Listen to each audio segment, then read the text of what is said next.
It's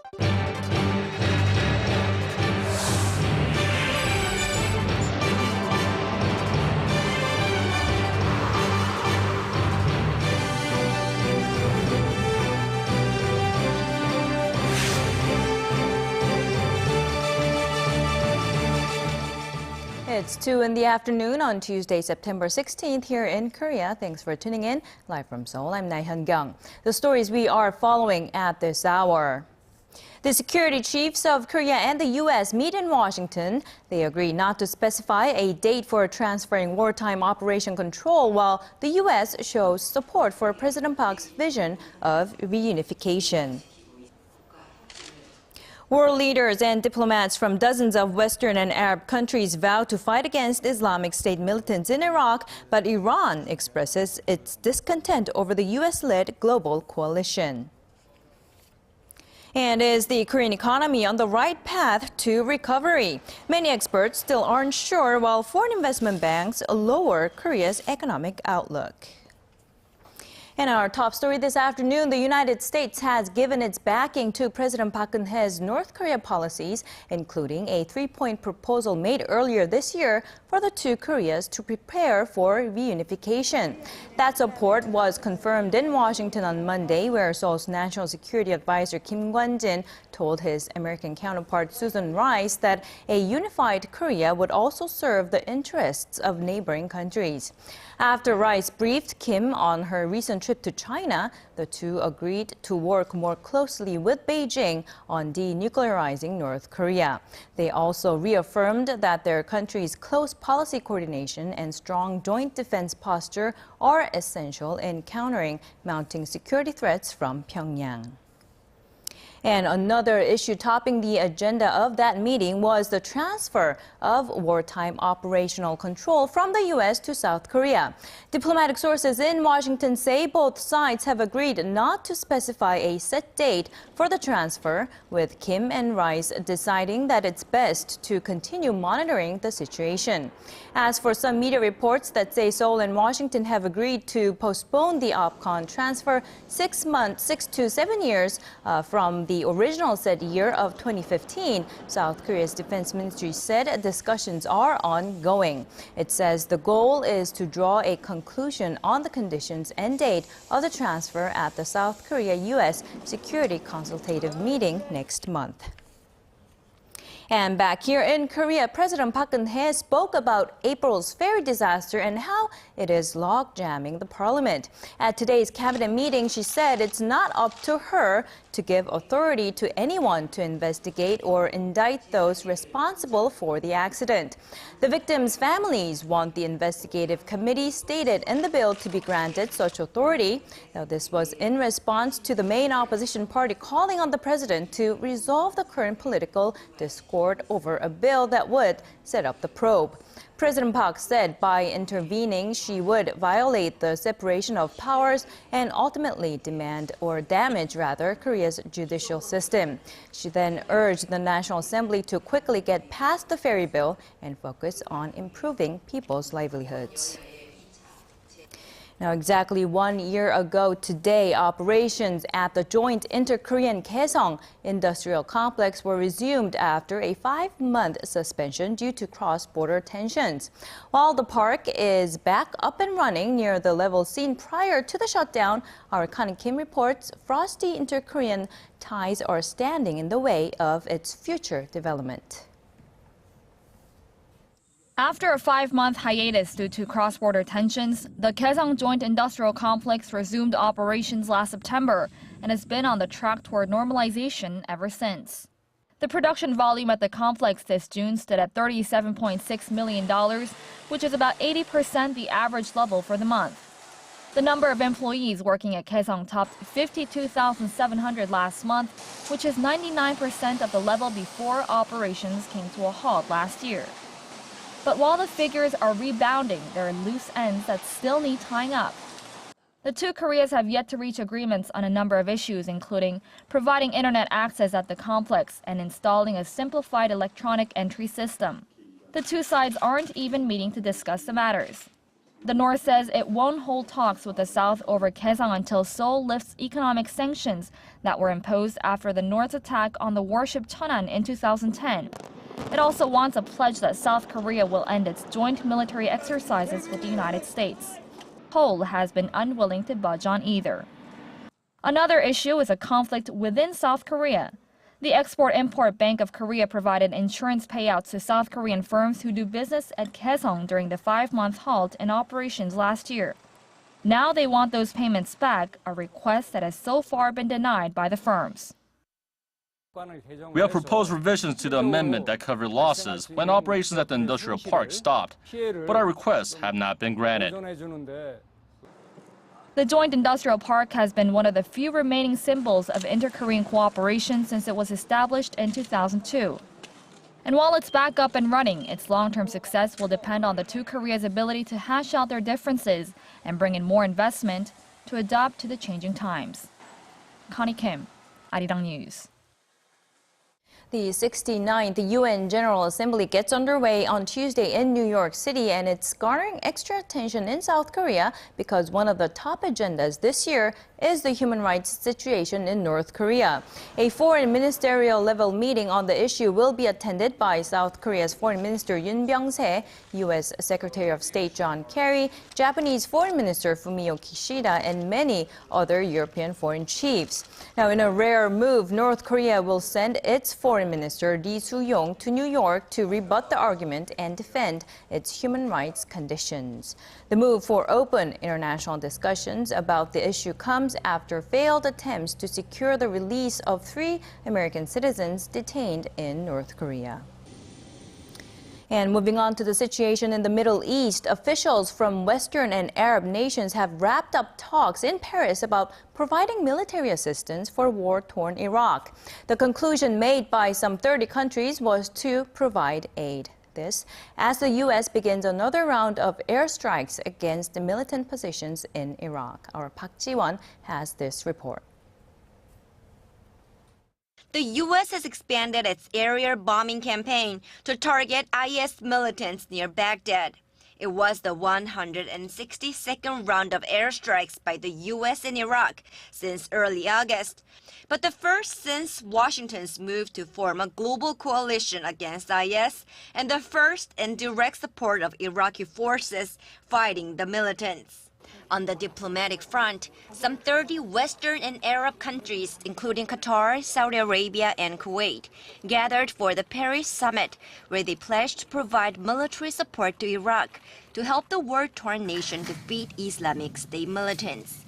Iraq's President Fuad Massoum, co-host of the conference, said action must come quickly. France, host nation of the summit, has already begun surveillance flights over Iraq in preparation for further military action. French fighter jets taking off from United Arab Emirates flew over Iraq on Monday on a reconnaissance mission. Iraq's Kurds, who have scored some significant victories over IS in recent weeks, welcomed the global efforts to quash the extremists. This summit in Paris is a historic summit, especially for the Kurdish people and the government. It is a very important step to destroy IS with help from friendly countries such as the great powers France, the US, and Britain. However, the summit's joint communique made no mention of Syria, the other country IS controls large parts of.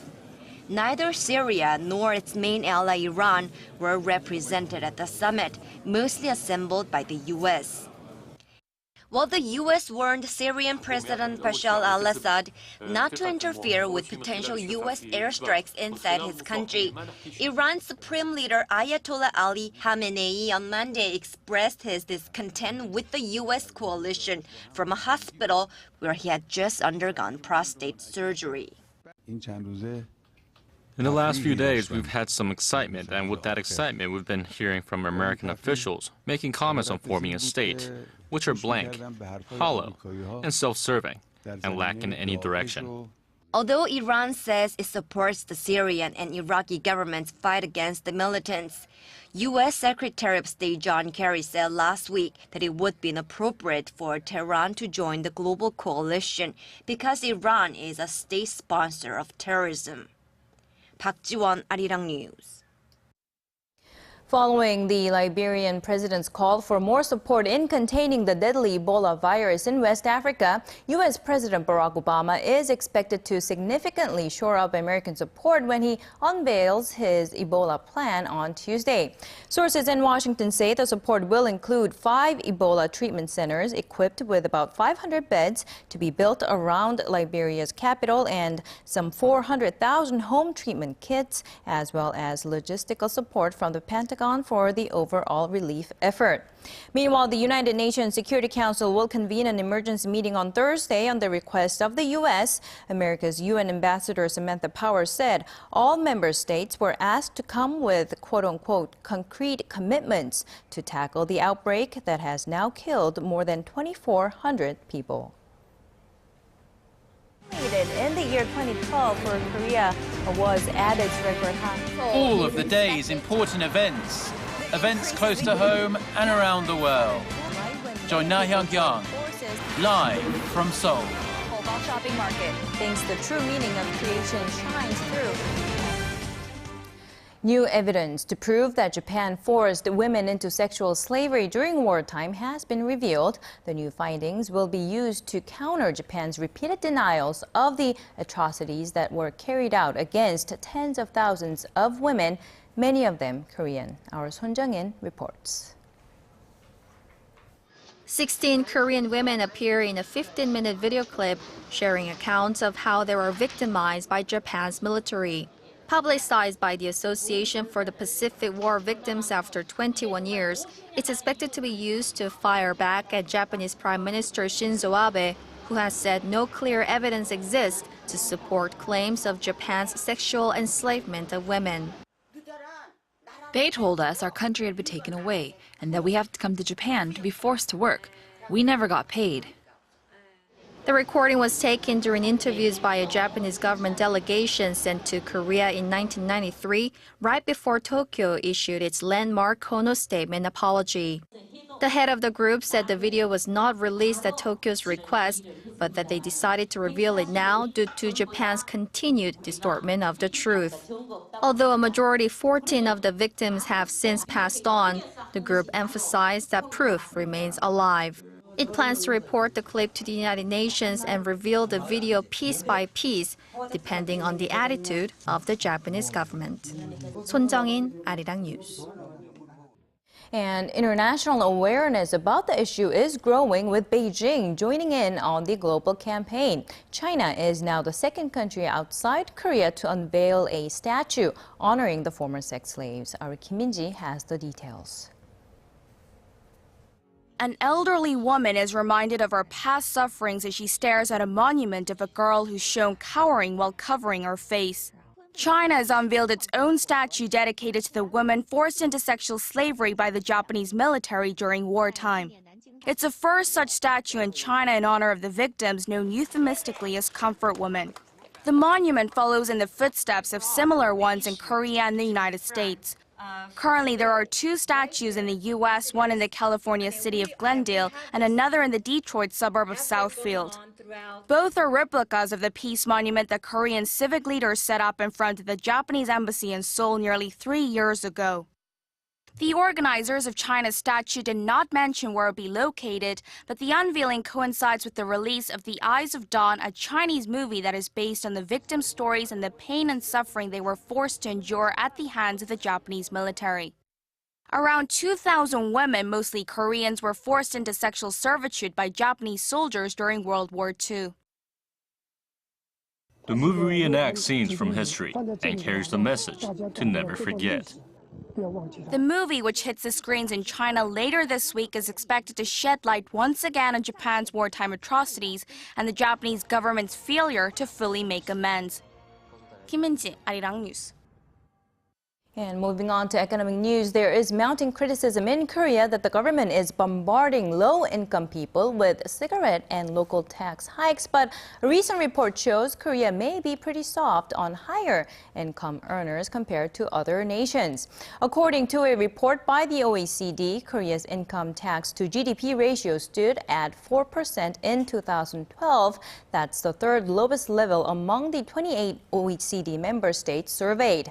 Countries with the highest income tax ratios were Denmark and Iceland, where the figures stood at 24% and 14% respectively. Korea's corporate tax to GDP ratio, however, was the fourth highest among OECD member states at 4%. Now, ask two people about the impact of new Finance Minister Choi Kyung-hwan's expansionary policies on the economy, and you might just get two different responses. While some believe that the so-called Choinomics has provided a much-needed boost for the markets, others say the jury is still out. Our Kim Ji-yeon has this story. It's been 2 months since the appointment of Choi Kyung-hwan as finance minister, and his expansionary policies to spur growth are starting to produce results in some areas. For one, the country's benchmark KOSPI reached an almost 3-year high at the end of July. The stagnant real estate market is also showing signs of improvement. Apartment prices have risen for 10 consecutive months, and the number of housing transactions jumped more than 5% in July from the previous month. However, some argue the economy has some way to go before it's back on path to a firm recovery. July's coincidence and leading composite index, which indicates the health of the economy, was just over 100 and 101 respectively, unchanged from the previous month. A reading over 100 means that there are more optimists than pessimists on the economy. A reading under 100 indicates the opposite. The nation's job market hasn't really picked up either. In August, 594,000 jobs were created from a month earlier, but the majority of these jobs were part-time positions, and they're mostly filled by people in their 50s. On top of this, the real GDP growth rate grew a mere 0.5% on quarter, the lowest in 21 months. As a result, economic institutes, including the state-run Korea Development Institute, are reportedly considering lowering their growth projections for this year. 10 international banks have already cut their growth forecast for the Korean economy by 0.1 percentage point on average to 3.7%. Kim Ji-yeon, Arirang News. In tech news, first-day iPhone orders hit a new high, logging a record 4 million orders, which is double the number for the iPhone 5 2 years ago. Apple says deliveries will begin on Friday and continue through the month of October as demand overran a supply for both the iPhone 6 and iPhone 6 Plus, featuring larger screen sizes and a longer battery life. Analysts had said the sales of the two iPhone models would top 9 million in the first weekend. The excitement is building here in Korea as the 17th Asian Games will kick off in a mere 3 days' time with a grand opening ceremony to take place in Korea's western port city of Incheon. Our Sung Ji-sun has a preview of the continent's biggest and best sporting event. The Asian Games is Asia's biggest sports celebration. This year's 16-day event, being held in the South Korean port city of Incheon, will showcase the talents of some 10,000 athletes. North Korean athletes will be among them, and the first wave of their delegation arrived in the South last Thursday. But North Korean cheerleaders will not be making the trip. They were in hand for the Asian Games in Busan back in 2002, but are skipping this year's event after failing to reach an agreement with the South over their accommodations and expenses. Looking ahead to the competition, South Korea is aiming for a top 2 finish in the overall medal count for the 5th consecutive event, with its eye on winning at least 90 golds. China has been a fixture atop the medal count dating all the way back to the 1982 Games. Preliminaries for several sports kicked off over the weekend, and Team South Korea got off to a quick start. The men's football team beat Malaysia 3-0, and the women's squad trounced Thailand 5-0. If you want to catch some of the action in person, the organizing committee announced that only 20% of the overall tickets have been sold as of this Monday. Seats are also still available for Friday's opening ceremony, which starts at 6 p.m. For more information, visit incheon2014ag.com. 송지선, Arirang News.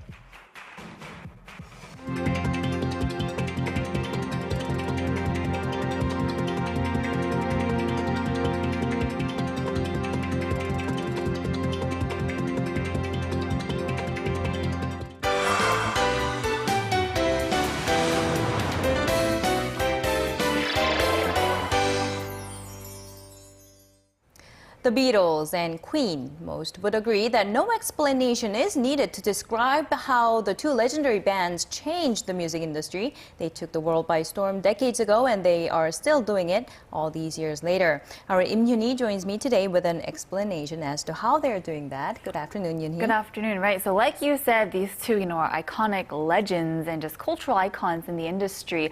And so the two, it's been a few decades since the two bands have really been in their heyday, but they show that they're not done with producing music yet, so take a look. At one point, they were one of the biggest rock bands in the world, taking the world by storm with their tongue-in-cheek attitude and catchy vocal harmonies. The four-member British rock band, also known as Queen, is one of the most legendary groups to enter the field. An influence of their work is still seen rippling through the music industry. It's estimated that they sold up to 300 million records, making them one of the best-selling music artists of all time. In 1974, Queen performed live at the Rainbow, new on the scene, but full of energy. The concert considered a landmark in music history. And now, for the first time ever, the live music is being released to the public, containing unique and previously unreleased material. Queen live at the Rainbow 74 brings back memories that has fans everywhere dusting off their year. Another legendary rock band that influenced Queen and is considered by some as the greatest and most influential of the era is the Beatles. Formed in 1960, this four-member band started by playing in clubs in Liverpool, but quickly grew as Beatlemania syndrome spread worldwide. Nicknamed the Fab Four, they revolutionized popular music, its style, sound, but mostly the attitude toward the genre, as the band opened the doors to rock and roll. And though the band dismembered in 1970, their music is still loved by millions around the world.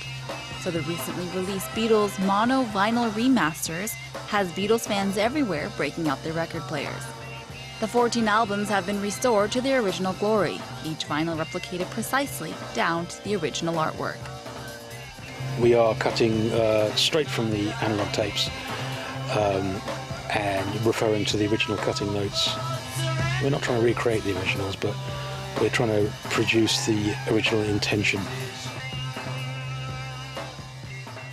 So it's pretty hard to get our hands on those special editions, though. Right, and it is, but it's available online, so if you do want to pay, it's very expensive for the set, but for the fans who are really into it, it's really worth it. For them. And the surviving members of these bands are still very active, and Paul McCartney was scheduled to perform in Korea. Right, unfortunately, he was scheduled to perform earlier this year, but unfortunately he fell ill and had to cancel his tour, his visit to Korea, but hopefully he will be back. But at the age of 72, it's amazing that he still is going around performing for different countries and really just still sharing his music. And what about Queen? Right, so they are still active as well. So in fact, they recently did a collaboration with the singer-songwriter Adam Lambert, and they actually did perform here in Korea at the Supersonic Music Festival this past summer. And so they did perform there. Queen came out. This is their first time in Korea, so many Queen fans were very excited. Their songs like, We Will Rock You, We Are the Champions, very popular songs. They also made them into musicals. We Will Rock You was a musical that played in Korea a few years ago, and did very well. So, Queen is still very present here in Korea, even though they have, they're not quite in their heyday anymore, but their music still lives on. Yeah, they are legendary bands, and what else would we have to say about them except speak for themselves. Yeah, exactly. All right, thank you very much, Uni, for today's report. It was a pleasure.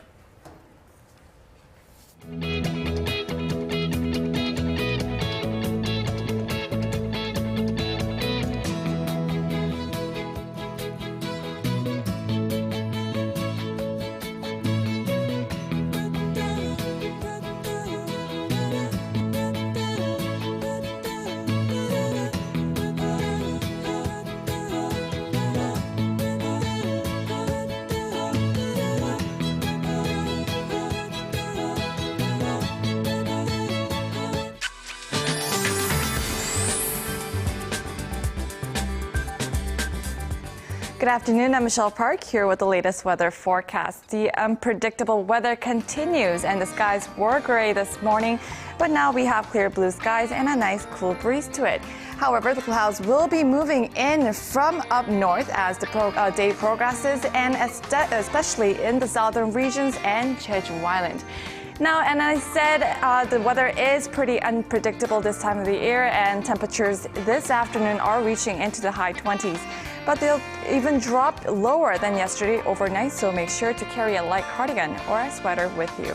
Now going over to our temperature readings, Seoul will peak at 28 this afternoon. Meanwhile, the southern cities such as Gwangju and Busan will be also in the high 20s, and moving over to other regions, Jeju Island will peak up to 26 degrees, while Dokdo is tad lower at 24, while Mankungang is somewhat cooler at 23 degrees.